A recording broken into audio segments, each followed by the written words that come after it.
halkan waxaa ka socda aroos balse maaha aroosyadii aynu naqinay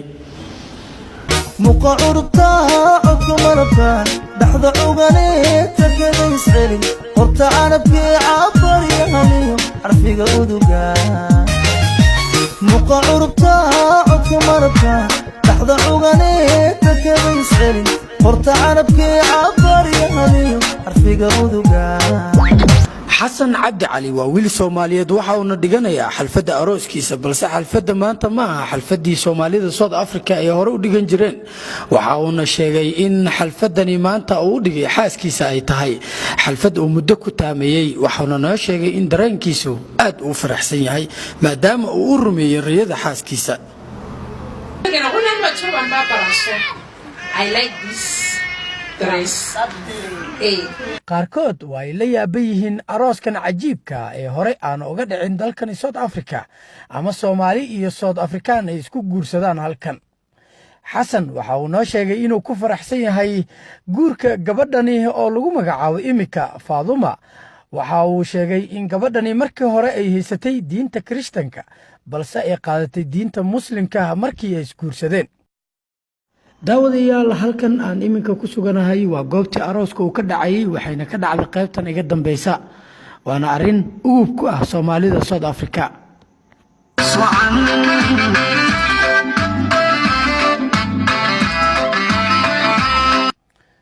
sheekada ayaa waxa xiiso u yeelaya markii uu guursaday ama uu mehersaday xasan gabadhani waxa ay ahayd 2010 waxayna u haysaa 2 caruur ah oo gabadhiisa curadda ay jirto 9 sano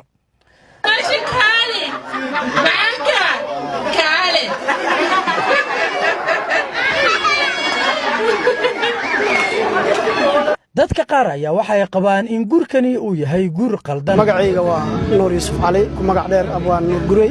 run ahaantii waxaan rabaa inaan iraahdo gabadha ajnabiga ugu fiican waxa ka fiican gabadha Soomaaliyeed tan ugu liidan waan guursaday qof ajnabi baan guursaday 2 wiil ba ii dhashay waxaan ula jeedaa sokorta markaad hanbato way macaan tahay laakiin macaanka aad hanbato ku eg yaasaga laakiin timirta marka cunto marba mar ka sii dambayso ayuu sii macaya waxaan ka wadaa dhaqanka ajnabiga ah ee guursato wahamta hore laakiin raasimaalkiisa dambe ama mustaqbalkiisa dambe awlaadaada taada iyo dhaqan bulsho dhaqaale wax walbaba waxa weeyaan waxa noqonaysaa gabaabs bismillaahir rahmaanir rahiim saamiya daahir salaam baleedaha marka waxaan ka hadlayaa guurka qofka ajnabiga ah guurka qofka wadankaaga ah markasta waxa fiican gabadha wadankaaga inaad guursatid laakiin qofka dooqiisa waa in la ixtiraamo qof walba dooq buu leeyahay وطاي داودة لوحة هلكن لتاجنا حسن عبد علي أو نيكا هلكن كبر سدي إن أراسك وحجور سدي جبر صوت أفريقيا بس أصل كده كسر جد دلك ملاوي حسن واحد نلو ذاك تدرين كاج فرحة هذا ما تواسي دورت الحمد لله آد أنا فرح صنعه وايو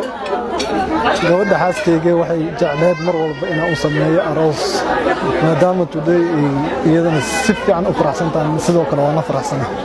okay xasan arintan laakiin arin hore Soomaalida South Africa ay u sameeyeen ma marka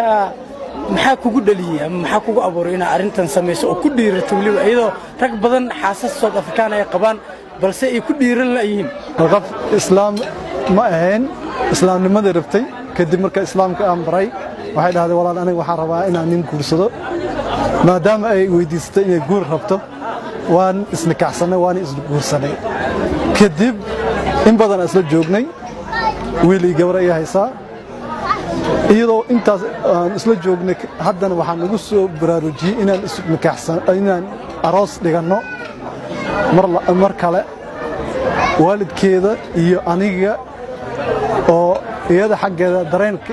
dareen zaid ka imaaday oo jeclaatay inay samaysato aroos oo mar walba qalbigeeda ku jiray goormaan aroos la dhigi doonaa walaahi dadka badanaa way isweydiiyaan maxaad u guursan waysa gabar Soomaali ah maadaama aad Soomaali ah tahay taasi waa arrin muhiim ah balse ujeedada ma ahan labada qof oo isfahmay oo guur xalaal isku qabo in qalbigooda la kala dilo fadooliyo faaqidaad madaaye inti kula faqaanbay farahana la soo geliyey waxaan faa'iido jirin dad badan oo Soomaaliya ayaa waxay u arkaan South Africaanka inay yihiin dad cunsuriyiin ah oo aan waxba lala wadaagi karin haddaba Xasan ayaa waxaan weydiiyey qaabkii ay u soo dhaweeyeen markii uu gabadha ka doontay marka hore dadkan gabadha xaaskeeda ka soo jeedo si wanaagsan ay ii qaabileen si wanaagsan ay ii soo dhaweeyeen waan ugu farxeen waayo dhaqankii iyo Afrika ka dhaxeeyay oo laboolii la dhiibayay waa la siiyay arooskina hadda waa loo dhigay sidaas zaid ugu faraxsan yihiin oo hadda afkooda ka muujinayeen maanta inay dhaheen Tanzania meesha ku dhamaan rabaa waayo maadaama aan isdhaxgalowno oo dhaxgalkii iyo gabadhayna nin Soomaali u guursaday Tanzania meesha ka bixi doona saasay hada qabsigooda ahaa ma aanan helin wax cilad